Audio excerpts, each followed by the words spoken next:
السلام عليكم ورحمة الله وبركاته. إن الحمد لله نحمده ونستعينه ونستغفره ونؤمن به ونتوكل عليه ونعوذ بالله من شرور أنفسنا ومن سيئات أعمالنا. من يهده الله فلا مضل له ومن يضلل فلا هادي له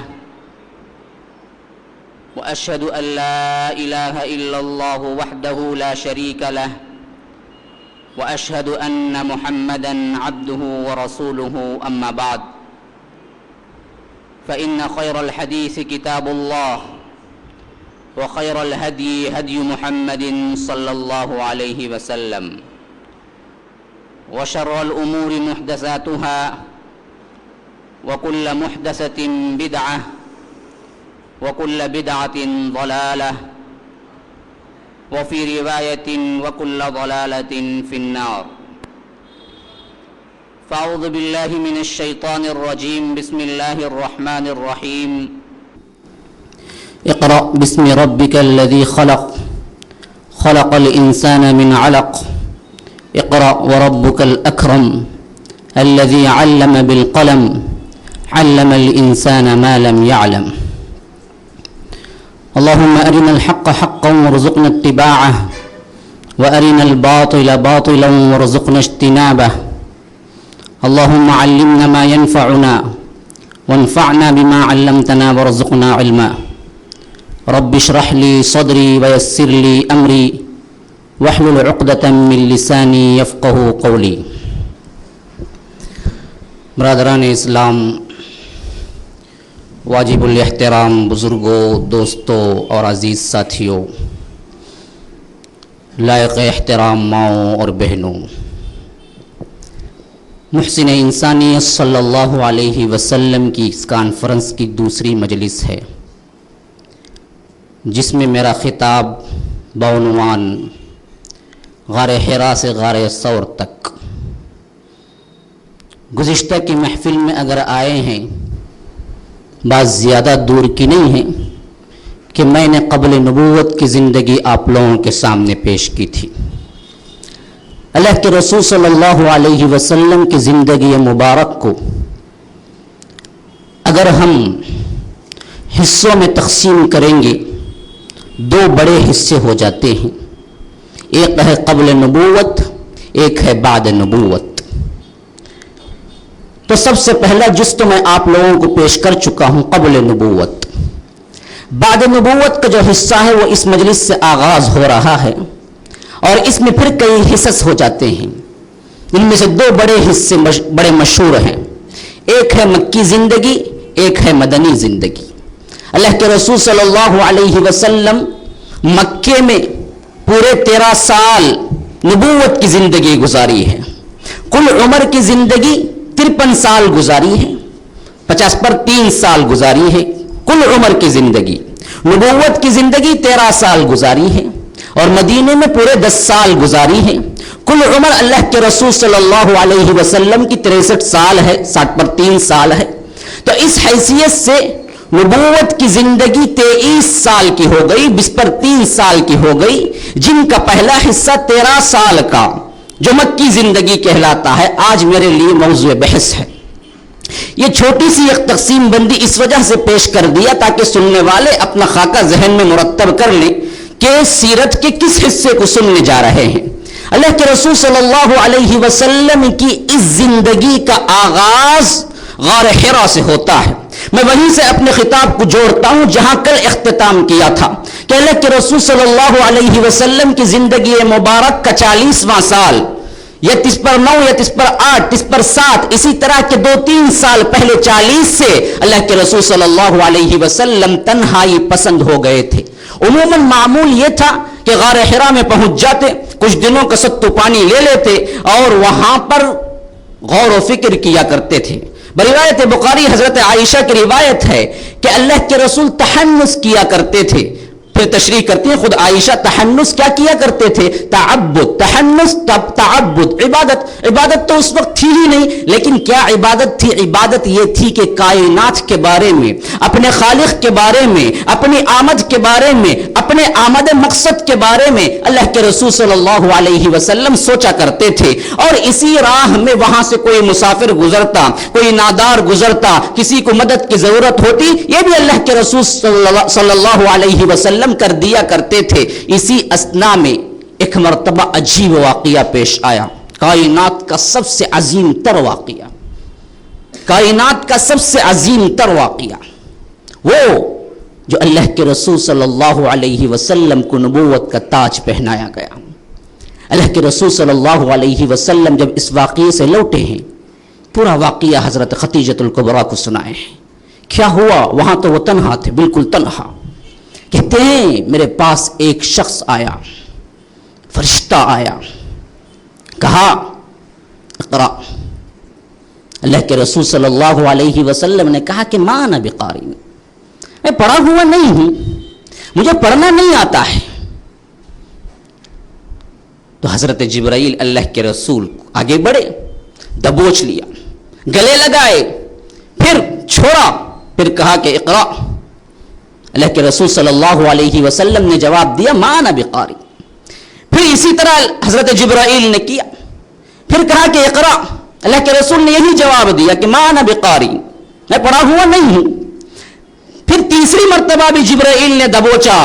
اللہ کے رسول کہتے ہیں کہ اتنا دبوچا کہ مجھے اپنی جان کا خطرہ محسوس ہونے لگا، پھر چھوڑا، کہا کہ پڑھیے اقرأ بسم ربک الذی خلق خلق الانسان من علق اقرأ وربک الاکرم الذی علم بالقلم علم الانسان ما لم یعلم۔ سب سے پہلا لفظ جو وحی الہی بنا ہے وہ ہے اقرأ، پڑھ۔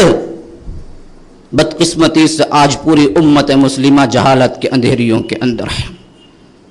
پہلا لفظ ہمارا بنا ہے وحی الہی کا، پڑھ۔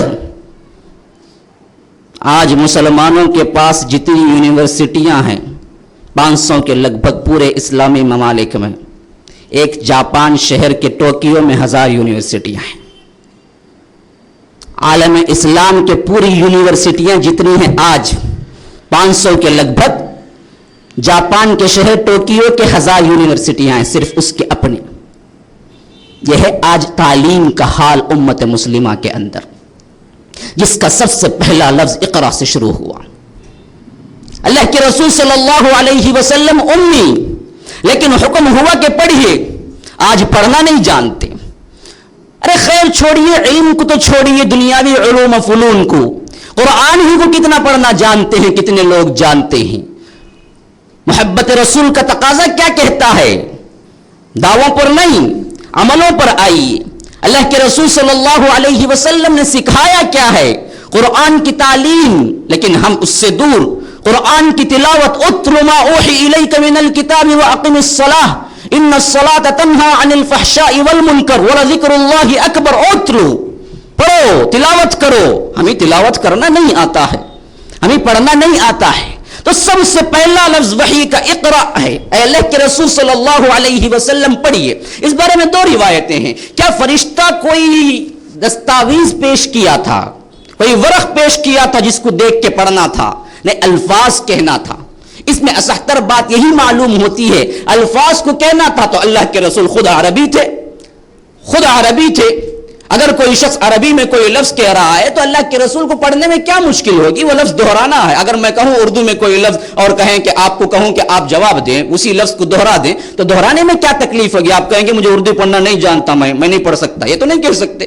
تو معلوم یہی ہوتا ہے کہ کوئی دستاویز بھی ساتھ میں پیش کی تھی، لکھا ہوا آیا ہے سب سے پہلے قرآن۔ وہ بدبخت لوگ ہیں جو کہتے ہیں کہ بعد میں لکھی گئی تھی، تاریخیں ہماری بعد میں لکھی گئی تھی، قرآن بعد میں لکھا گیا تھا، حدیث بعد میں لکھی گئی تھی. یہ شکوک و شبہات جو پیش کرتے ہیں اہل قرآن آج کے مستشرقین، اس میں سب سے پہلی یہ بنیادی بات ہی سمجھ لیجئے، اللہ تبارک و تعالی نے سب سے پہلی وحی لکھی ہوئی اتاری تھی، لکھی ہوئی دستاویز تھی. اسی وجہ سے اللہ کے رسول دیکھ کے کہا کہ میں پڑھنا نہیں جانتا. جب انہوں نے خود تلاوت کی تو اللہ کے رسول صلی اللہ علیہ وسلم نے سن لیا کہ اقرأ بسم ربک الذی خلق. کیا پڑھنا ہے تمہیں؟ پڑھنا کیا ہے؟ سب سے پہلے اللہ کے نام کو پڑھیے. آپ کیا سکھاتے ہیں؟ بچے کو گانا سکھاتے ہیں.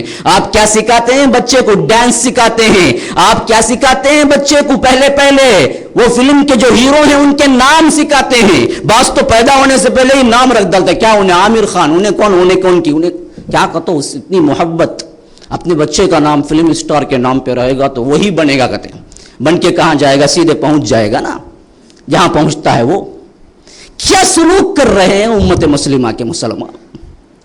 ذرا غور کر کے دیکھیے کیا ابتدا ہے ہماری.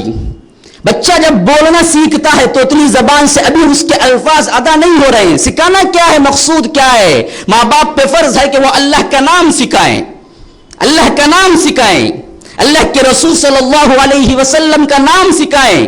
بڑے ہو جاتے ہیں اللہ کے رسول کا نام معلوم نہیں ہوتا، بڑے ہو جاتے ہیں اللہ تبارک و تعالی کا کلمہ معلوم نہیں ہوتا. یہ افسوس کی بات ہے. تو سب سے پہلے فرمایا کہ اقرأ بسم ربک الذی خلق خلق الانسان من علق. انسان وہ جو خون کی گھٹکی سے پیدا کیا گیا. اقرأ پڑھو، وربک الاکرم تمہارا رب بڑا ہی کریم ہے. الذی علم بالقلم جس نے قلم سے تعلیم دی. علم الانسان ما لم یعلم انسان کو وہ کچھ سکھایا جو وہ جانتا نہیں تھا. پڑھنے کا ذکر، تعلیم کا ذکر، قلم کا ذکر.